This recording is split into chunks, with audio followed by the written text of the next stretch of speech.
Hello students, आज हम आपके इस वीडियो में एक बड़ा ही बेसिक सा टॉपिक करेंगे जिसका नाम है एंगल। सबसे पहले बात करेंगे एंगल होता क्या है।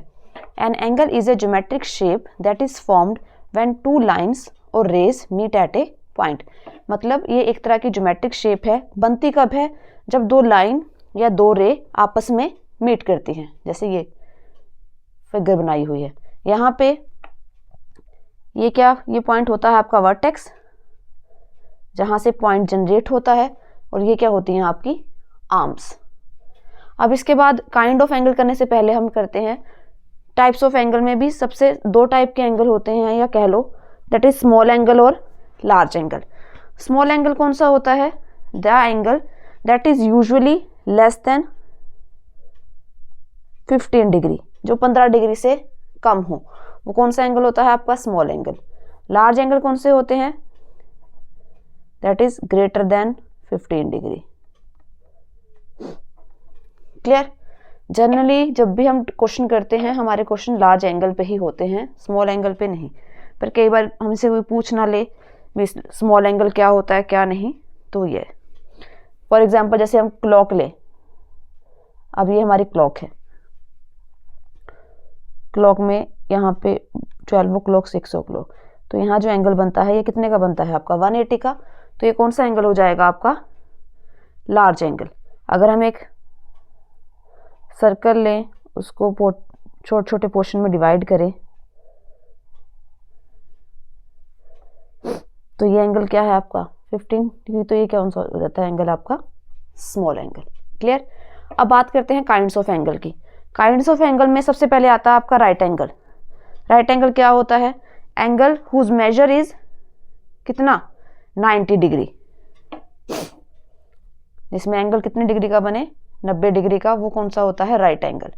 Obtuse angle, an angle whose measure is between 90 degree and 180 degree. वो एंगल जिसकी वैल्यू 90 डिग्री और 180 डिग्री के बीच में हो, वो कौन सा एंगल होता है आपका? Obtuse angle. नेक्स्ट है acute angle, an angle whose measure is between 0 and 90 degree. 0, अगर आपको कहा जाए बताइए 45 कौन सा एंगल है? राइट एंगल है, ऑब्ट्यूस है या एक्यूट है? तो कौन सा है वो? एक्यूट। क्यों? क्योंकि वो 0 और 90 के बीच में लाई कर रहा है। क्लियर? उसके बाद नेक्स्ट है आपका स्ट्रेट एंगल। स्ट्रेट एंगल कौन से होते हैं? Angle whose measure is 180 degree, जहां पे एक स्ट्रेट लाइन बन जाए 180 डिग्री की, तो उसे क्या कहते हैं हम? Straight angle. कॉम्प्लीमेंट्री एंगल कौन से होते हैं? Complementary angle are two angle that add up to 90 degree. मतलब जैसे यहाँ पे अब 3 आर्म्स निकली एक ही पॉइंट से, एक ही वर्टेक्स से, तो एक ही वर्टेक्स से निकले, तो इन दोनों एंगल का सम कितना बन जाएगा? 90 डिग्री। तो वो कौन से एंगल होते हैं आपके? Complementary angle.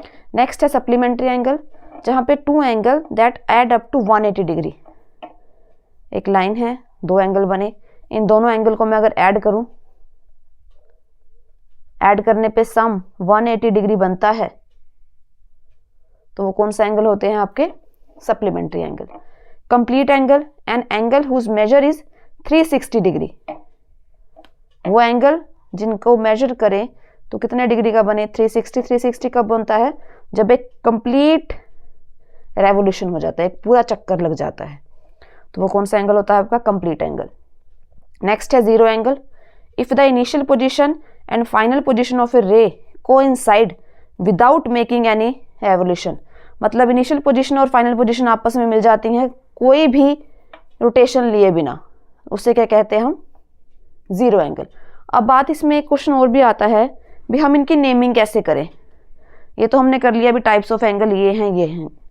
अब जैसे मान लो स्ट्रेट एंगल की बात करें, अब नेमिंग भी करनी पड़ेगी। ये तो है नहीं सिर्फ लिख देंगे जी, लाइन लगा दी, एंगल बना दिया, नहीं। नेमिंग करेंगे तो नेमिंग में हम क्या करते हैं? 2 वे से करते हैं नेमिंग। जहां पे एंगल बन रहा हो उसको हम ऐसे लिख देते हैं AOB, उसको मिडल में लेते हैं हमेशा। जिस पॉइंट पे एंगल बन रहा हो उसको हमेशा मिडल में लिखते हैं, या फिर सिंपल ये भी लिखते हैं एंगल O करके। अब जैसे यहाँ पे है ABC, एंगल कहाँ बन रहा है? B पे बन रहे हैं ना, तो क्या लिखेंगे ABC, या फिर सिंपल लिख देंगे एंगल बी। ऐसे हम क्या कर सकते हैं, इनकी नेमिंग भी। अब उसके बाद है जैसे interior and exterior of angle. Interior क्या होता है, इंटीरियर वर्ड से हमें क्लियर हो रहा है जो एंगल इनके अंदर बने, इन आर्म्स के, वो क्या होते हैं इंटीरियर एंगल। जो एंगल इन आर्म्स के बाहर बने वो क्या होते हैं आपके एक्सटीरियर एंगल। तो ये बड़ा ही बेसिक से कॉन्सेप्ट है, बेसिक टॉपिक है जिसमें हम एंगल कंप्लीट कर रहे हैं। अगर आपको वीडियो अच्छी लगी हो तो चैनल को शेयर, लाइक और सब्सक्राइब करें। Thank you.